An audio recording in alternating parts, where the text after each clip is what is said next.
are we on the second, third, fourth, or fifth wave? Or no wave at all?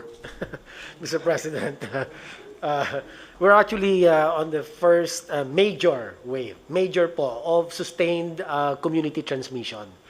Yung pong nabanggit ko na second wave and my assumption, my statement was based on the article that was published by Dr. John Wong of the Epimetrics. Dr. John Wong sits as one of the expert advisors of the Interagency Task Force on Emerging Infectious Disease. And to him, as an epidemiologist, a top epidemiologist, he considers that the three first cases in the Philippines, although imported, would represent a minor wave. Maliit na wave lang ho siya, sir.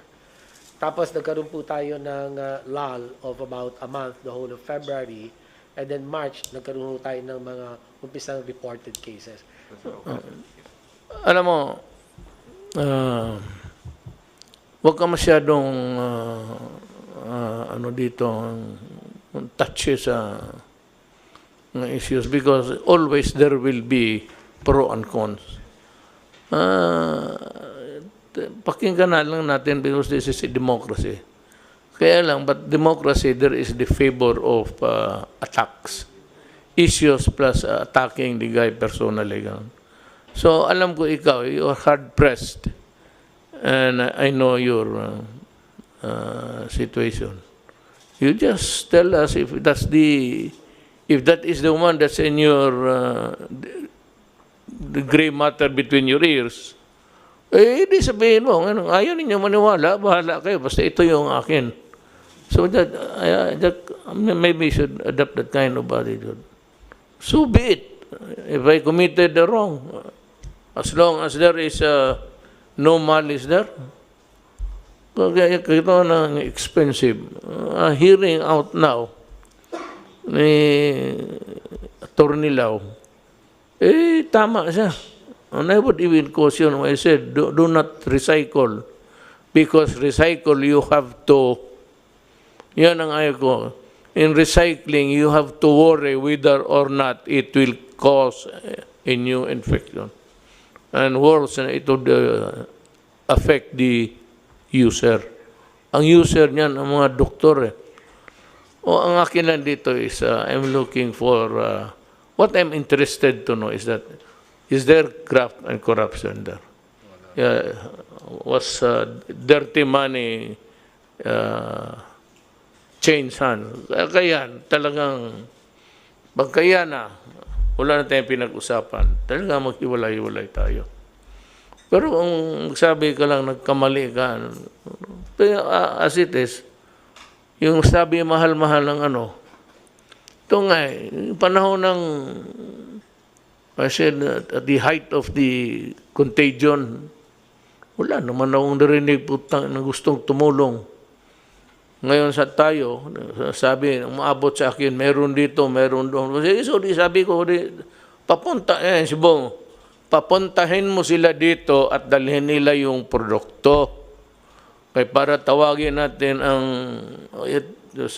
ibigay natin sa Interagency Task Force. Wala naman. Let me ask you this very crucial question. I just want to be satisfied, really. Ano itong sinasabi nilang mas mura doon at itong mag-asawang spouses ko are the dealers of itong yung nabili ninyo at mahal? Oh, is there really a price difference there or haka-haka lang nila yan? I do not know these two personalities. Ito pong ko. Somebody might know about this couple. Perhaps, I don't know if Yusek Lloyd. Ito yung nagpabili. Ahente. Yes, Mr. President, they have offered to sell. They are owners of, I think, Omnibus. The company is known as Omnibus. They are A manufacturing company. no, they are the exclusive distributor of Sansure in the trading. Philippines. The first document that we have was a letter from them sent to the Secretary of DBM, Medal Avisado, that was sent to PSDBM. Their offer of the mechanical automated extraction machine is at 4 million pesos. We also have an email from them offering the said item at 4,350,000, which Senator Lacson is claiming that if you buy it direct from Sansure, it's only at 1,750,000. As per record, Omnibus Biomedical Systems Incorporated offered it at 4,325,000, and Guidance Management Corporation sold it at 5,274,423. Filanaserve Incorporated at 7,740,000. These are all domestic corporations selling Sansure equipment in the Philippines. However, during the bid, they did not win because a foreign corporation from Hong Kong-based, which is also an exclusive distributor of Sansure in Hong Kong, sold it to us, yung mga kits. So, natalo po sila sa bidding, kaya hindi sila nanalo. But they are complaining, why are we not respecting their exclusive distributorship? I think it was correct that it reached Sansure Corporation because we were discussing with Ambassador Wang through the Chief of Protocol, Robert Borge, complaining about these issues. The officers from Sansure actually went to the Philippines. I met them last Friday and also yesterday. We met them over lunch sa DBM, and we personally requested that if they sell directly to the Philippines, and they're willing to forego of Omnibus because they were actually negotiating that since they have relationship with Omnibus, can they use it as distributor, and they are willing to reduce the price. I think Omnibus is willing to reduce the price. But I made a statement, categorical express statement, that we are no longer willing to discuss with Sansure if they go through Omnibus because they were given a chance before when the government really needed it, and they gave us a very high price and threw the ball to us that you can only deal with us because we're the exclusive distributor in the Philippines. So if we allow them to distribute now at a lower price, we're giving them a reward for what they have done before. Now that we can go direct to Sansure, we suggest that we bypass them because we can get it cheaper. Second, they should pay for what they have done before. Kasi nagipit tayo, hindi tayo makalipad kasi meron tayong mga restrictions and all. They're the only ones who are connected to Sansure, and they're selling it at least not less than double the price. And you cannot get it unless you pass through them. I think the same problem with the private sector. Okay. Anybody else? Anybody would like to? Yes, Secretary Roque. Yes, sir. Ang punto ko lang po, meron tayong existing law against profiteering, defined as taking advantage of a national emergency, and there's also provision in the Bayanihan Act. And I think from what we heard from at least Project ARC, this is very serious kasi nga the only source that we can get these PCR machineries and kit is from Sansure now, and there was really almost an attempt to blackmail us into buying something very expensive. And that's why I thought baka meron talagang basis para imbestigahan po itong kokopol ng NBI for profiteering and hoarding under the special law on anti-profiteering and under the Bayanihan Act. Thank you po. O sige, we will act accordingly in the course of maybe we'll be able to give a statement to the public latest about 3 days. Nakatambak yung papel ko sa opisina so that everything will be presented to the public in black and white with the corresponding explanations. And NBI should study the matter very, very carefully. Kasi alam mo, itong mga putang inang negosyanteng to, whether it's really an issue of humanity and the greed, yung hoarding na you cannot, it's part of the business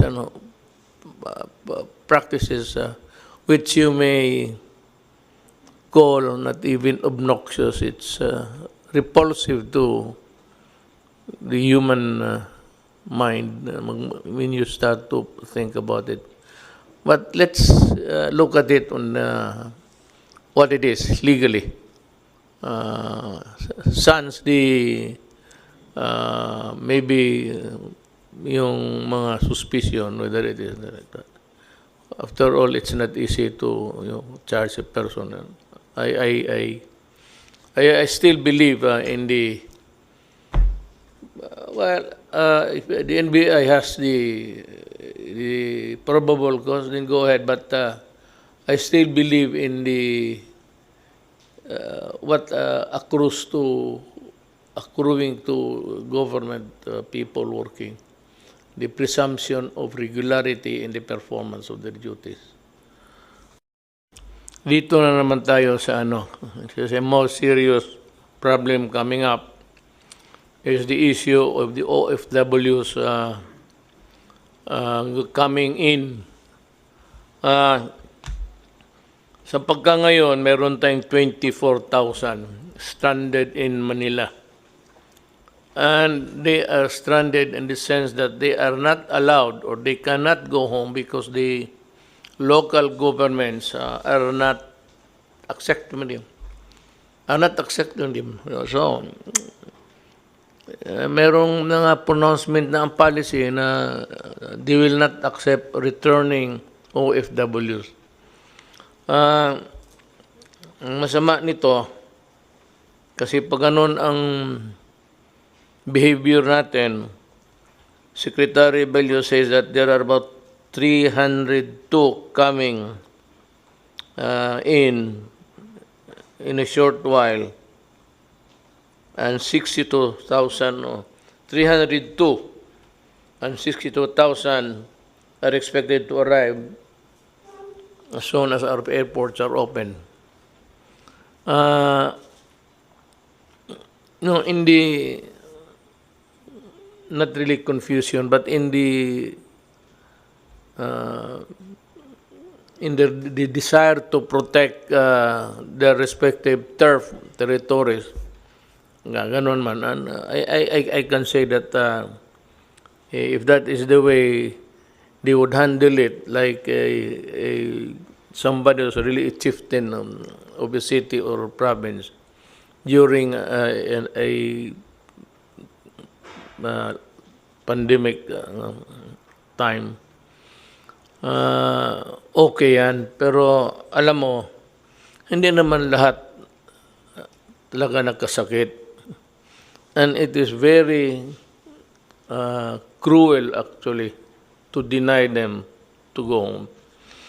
Nandito yan sila sa hotel because they are not or they cannot go home.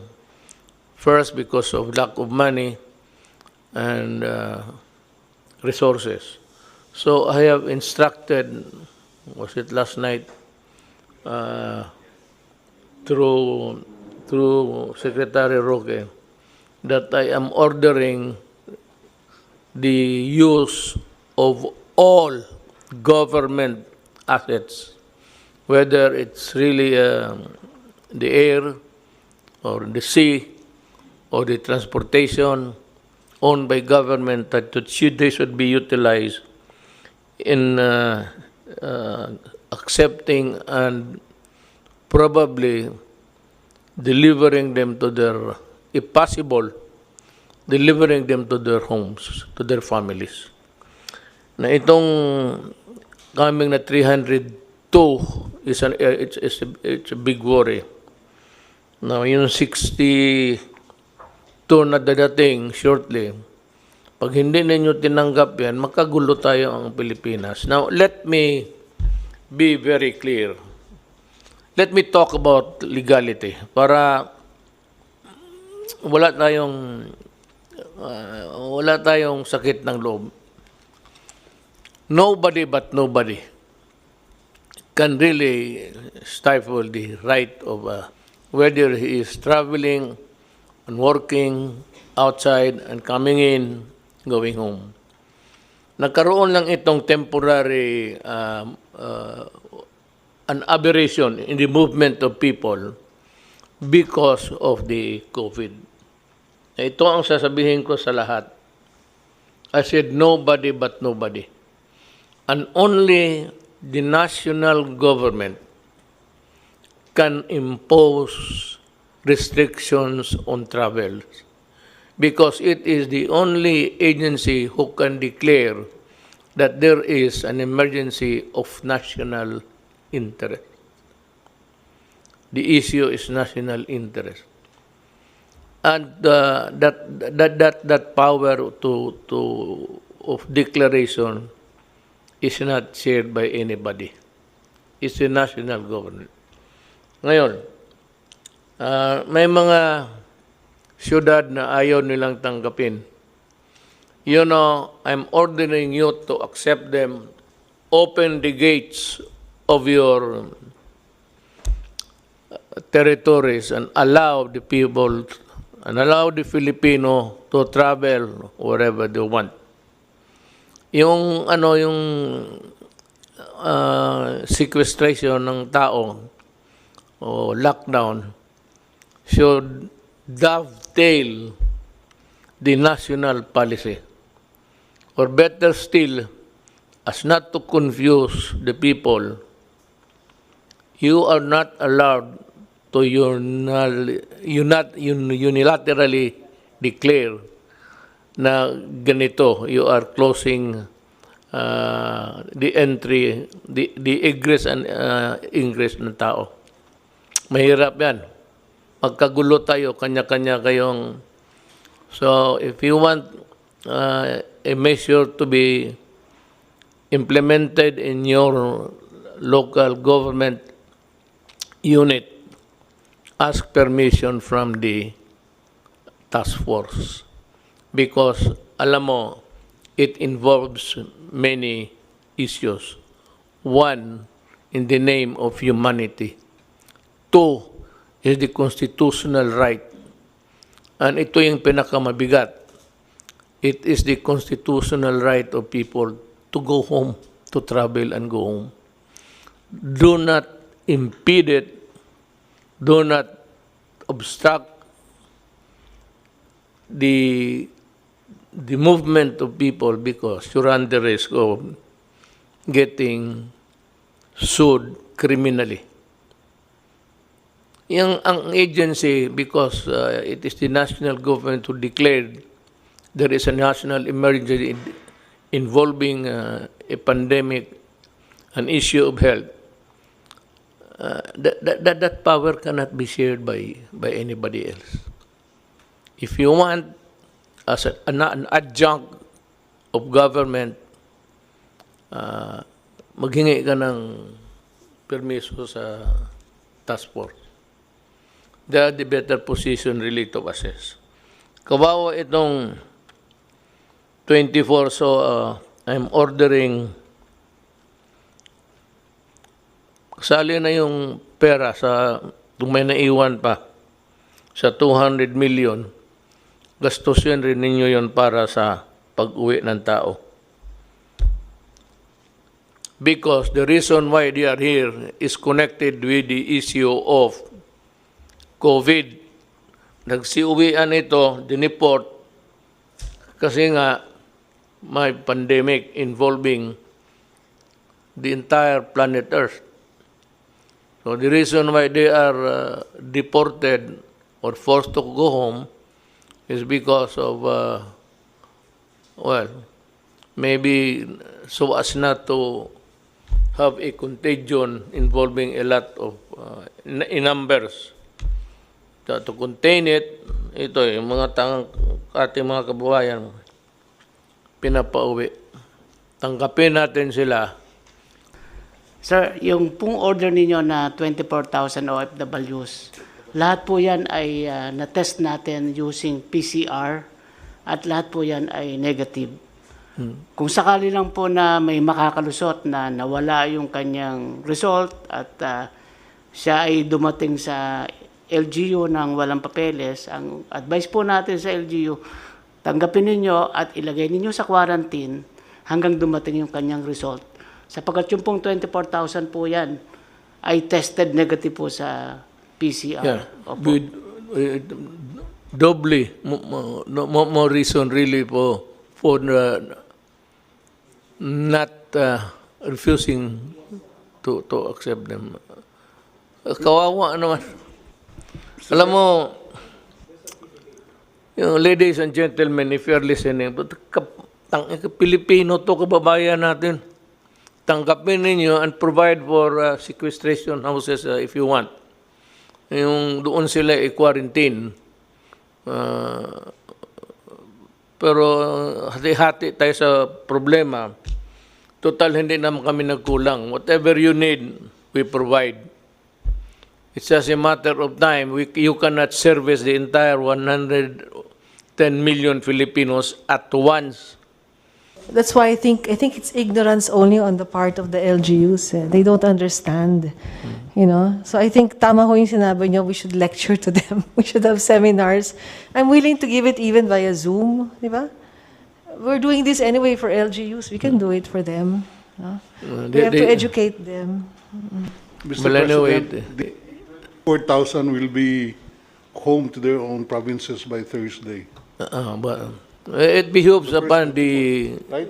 DILG to really see to it that everybody is delivered and returned to their homes, sa pamilya nila.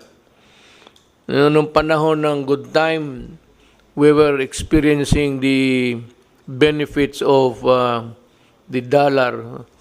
It formed a big part of our GDP. GDP is simply income. Ang ibig sabihin ng GDP is income. Noong income na sa bansa natin, malaki because nandito ito mga OFW. Tapos ngayon, hindi natin tanggapin. Oh, what's the fuck? That's final.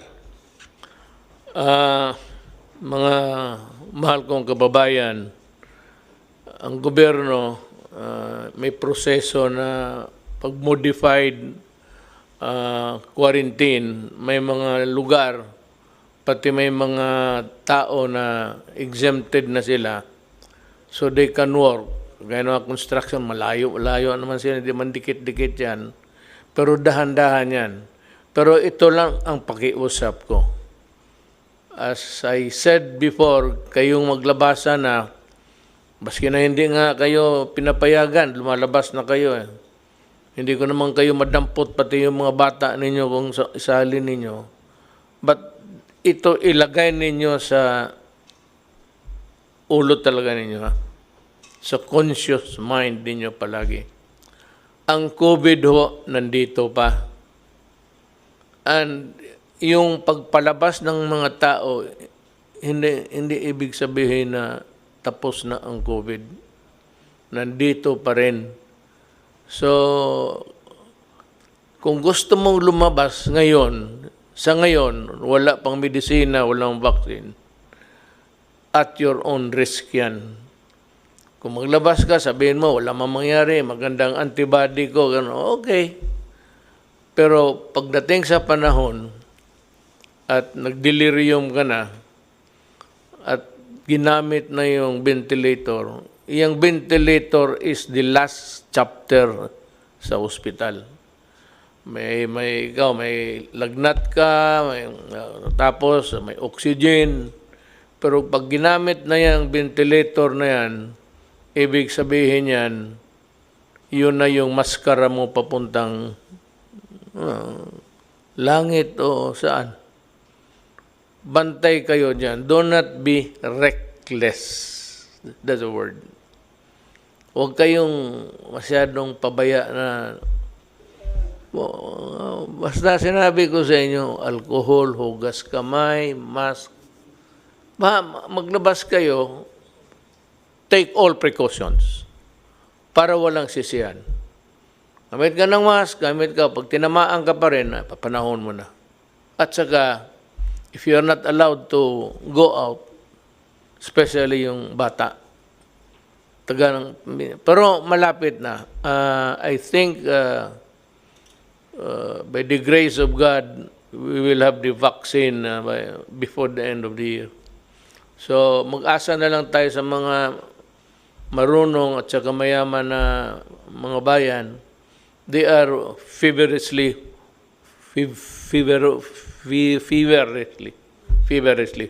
working on it. Pag nandyan na yan, ako na ang magsabi labas na. Pag hindi ka lumabas, hilain kita sa labas, dito ka. Sige, pasyal na kayo.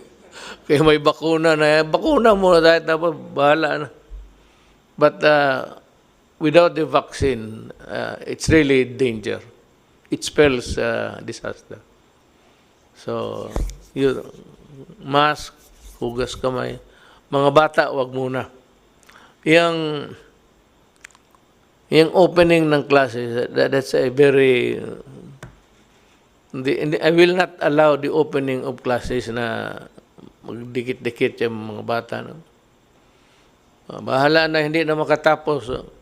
For this generation, wala na matapos na doktor pati engineer. Wala. Kasi hindi na wala ng aral. Laro na lang.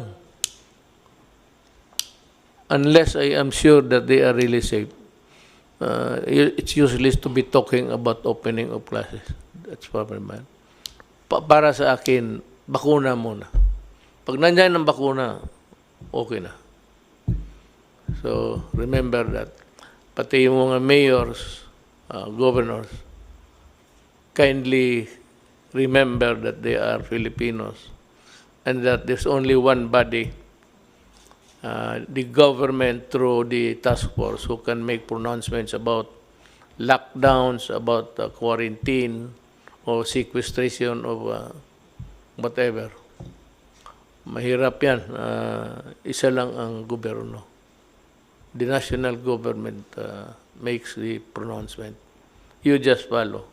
And itong sabi nga ni General Anyo, ito, tinamaan rin ito ng COVID si General. Sabi niya, in 24, on his oath of being a public officer, when you talk about official matters in an official discussion, your word is always under oath. So, sabi ni John Anyo, safe yan. Pag magkamali, may reinfection, then we will act accordingly. But anyway, he's the one who would i-husband niya yung the whole setup. Maraming salamat sa inyong lahat.